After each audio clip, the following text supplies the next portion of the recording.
de março. Então, essas medidas com relação aos protocolos propostos seriam discutidas na noite dessa segunda-feira, o que não aconteceu. Então, o Palmeiras segue nesse clima de indefinição com relação à sua partida contra o São Bento. E quem se pronunciou foi o Felipe Melo. Primeiro ele postou um tweet lá na rede social dele sendo contra essa partida em Volta Redonda. E depois ele publicou um vídeo falando um pouco mais sobre a paralisação do futebol e essa partida no estado do Rio de Janeiro. Vamos conferir. Estou aqui rapidamente para falar do meu último Twitter, né? Eu expressei um sentimento, uma situação minha, e muita gente está politizando aquilo que eu falei, politizando algo que não tem nada a ver com política. Então eu estou aqui para explicar para vocês, espero ser bem claro naquilo que eu quero passar para vocês. A gente treina em São Paulo todos os dias, e se nós treinamos em São Paulo todos os dias, por que a gente não joga aqui em São Paulo? Né? Porque se o intuito é você proteger não só os atletas, mas todas as pessoas que estão envolvidas com futebol, por que tem que viajar tantos quilômetros para jogar em uma outra cidade, em outro estado, né? Já que você vai estar mais exposto ao vírus? Por que não jogar aqui em São Paulo? É engraçado, eu vou passar esse questionamento para o Eugênio Leal, mas assim, quando o Felipe Melo ele postou o tweet, muita gente falou, cara, o Felipe Melo, lucidez, indo contra a volta do futebol, e o cara não querendo que, né, exista esse contato neste momento, mas aí veio o vídeo. Não é que o Felipe Melo não queria que o futebol parasse, né? Ah, não tem vírus, como assim? Estamos preocupados com a saúde. É que ele não quer viajar, ele quer jogar bola de qualquer forma. O problema não é, na verdade, o futebol paralisar ou não, Eugênio. O curioso é que o Felipe Melo é de Volta Redonda, né? Ele é de lá, ele nasceu lá em Volta Redonda. Mas o questionamento dele é nesse sentido. Se pode jogar em Volta Redonda, por que não pode jogar em São Paulo? Né?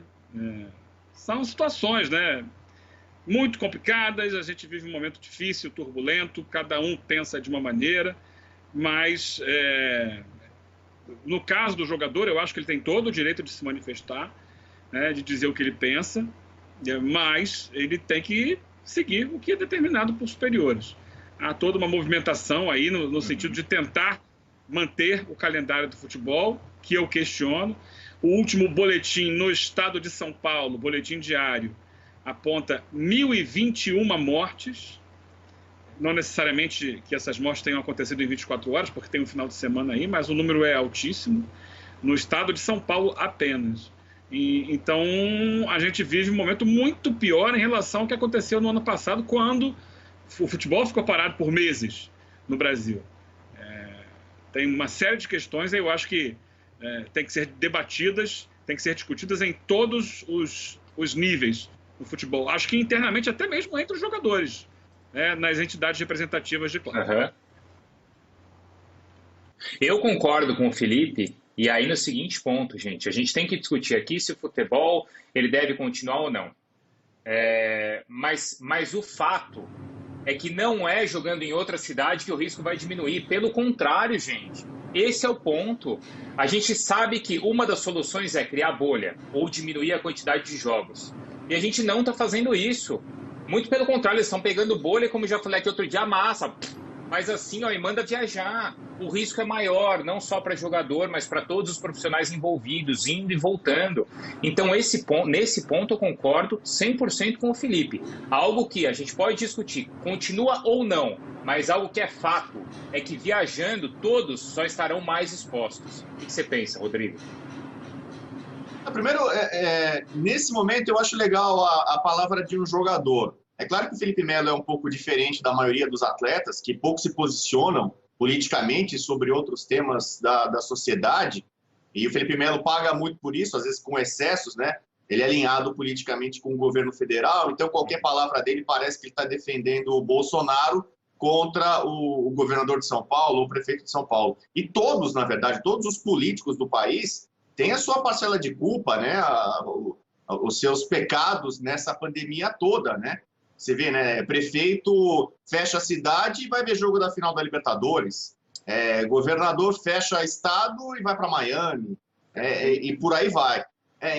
O presidente que comanda a nação, o Ministério da Saúde, com seus problemas. Todo mundo tem culpa no cartório nessa pandemia. Então, acho que nem é mais o caso aqui de ficar politizando, porque todo mundo tem seus problemas. Eu falei, não tem santo nessa história.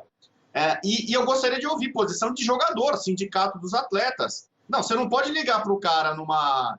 O cara tá de folga, olha, parou o campeonato. O cara vai lá com a família, tal, tá descansando. Aí, de repente, ligam para ele à tarde. Olha, amanhã você vai jogar em outro estado, em outra cidade, vai pegar avião, vai pegar ônibus.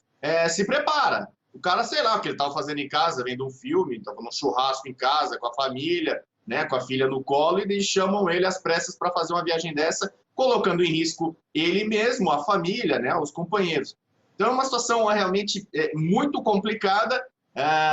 E a palavra do Felipe Melo, ele tentando explicar o seu posicionamento, realmente é um pouco dúbio, né?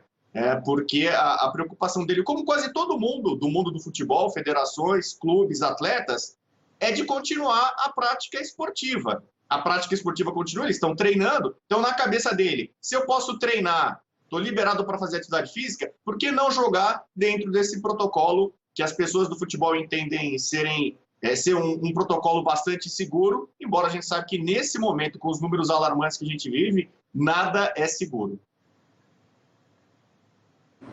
E assim, tem um outro ponto, né? Em relação aos protocolos e que a gente já tem discutido, que os jogadores fazem fora, né? Se estão seguros ou não. Isso precisa ser discutido e eu acho que o que sempre tem que ser levado em consideração no momento da discussão é qual é o risco para quem trabalha com isso. Não só para o jogador, mas para quem está envolvido, para o profissional envolvido no jogo. Eu já estou discordando de mim mesmo com outro ponto. Lembra, Eugênio, que a gente falou assim? A gente discutiu isso, não é importante parar porque o futebol passa uma mensagem. O futebol deveria passar essa mensagem, mas não passa, porque não entra na cabeça do infeliz que não está enxergando o que está acontecendo. Se 300 mil mortes não são capazes de sensibilizar ou alertar uma pessoa da situação que a gente está vivendo, não vai ser a bola parada que vai sensibilizar ninguém. Então, assim, vamos usar os seguintes argumentos. Não dá para jogar porque o risco é grande. Não dá para jogar porque dissemina. E essa é uma discussão. Agora, vamos passar essa mensagem. Para quem quer negar o que está acontecendo, não é com bola parada que vai entender a situação que a gente vive aqui. São situações muito complicadas da gente fazer uma avaliação, sinceramente falando, o Bruno, porque há também o risco de pessoas que cercam os times de futebol, os jogadores, por mais que tenham passado até aqui de forma brava, por vários surtos em diversos clubes do futebol brasileiro, tem seus familiares, tem as pessoas que cercam ali, o staff, os funcionários do clube, há transporte, há todo um movimento. Se a gente for pensar aí, inclusive em competições nacionais, né, Copa do Brasil, deslocamento de várias delegações, e isso, gente, o momento é muito grave da pandemia, é muito grave. E isso colabora também para a disseminação do vírus. Não estou aqui defendendo, eu nunca defendi. Só fazendo um comentário. Trabalhar, não. Acho que quem tem que trabalhar, quem tem que ficar atrás do vírus. Agora, acontece que as pessoas não entendem, as pessoas fazem o que não devem, o que não precisam fazer. As pessoas seguem fazendo festinha, aglomeração, querendo fazer encontros sem máscara, achando que a vida é normal. E não é normal. A situação de momento é muito delicada no Brasil para todo mundo. Eugênio, eu vou concordar com você nesse ponto também com o que o Bruno falou. Na hashtag muitas pessoas estão participando também, porque quando a gente fala às vezes o ficar em casa, não é ficar em casa quem não pode, quem tem que sair para trabalhar vai sair para trabalhar. Claro. A questão as pessoas que abusam, né, dessa liberdade. Então, assim, o cara precisa, ou a mulher precisa sair de casa para ir para a porta de um hotel, tirar uma selfie com o jogador que ele torce, enfim, ele precisa ir para a porta de um estádio. Então, o que a gente pode minimizar de coisas que não são essenciais, que não são necessárias, assim, né, pensando em trabalho, saúde, é claro, a gente pode evitar. Então, o futebol, se ele consegue segurar um pouquinho, porque, claro, tem muita gente envolvida, os clubes têm muito dinheiro, mas dá para segurar um pouquinho, porque, tem gente trabalhando no aeroporto que não tem nada a ver. então vai pegar um avião de um estado para o outro e vai ter contato com uma delegação. Tem gente que está saindo do trabalho, pegando o metrô e pegando ônibus e está encontrando com torcida ir para a porta de estádio comemorar. Então a gente tem que pensar nessa questão também. Tem que sair de casa? Tem que sair de casa para trabalhar. O que a gente pode evitar de excesso, de coisas que não são necessárias, vamos evitar. Eu acho que é esse o recado, assim, né, Bruno?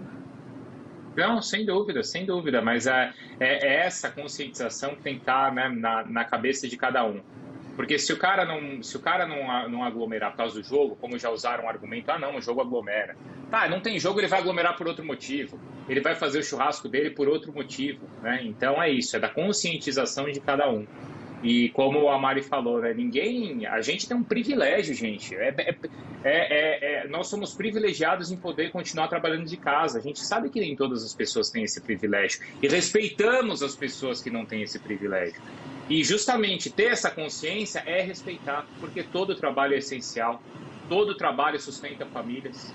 E é só com todos conscientes e todos trabalhando de maneira consciente é que a gente vai conseguir dar passos aqui a favor da nossa saúde e também protegendo aí financeiramente cada um.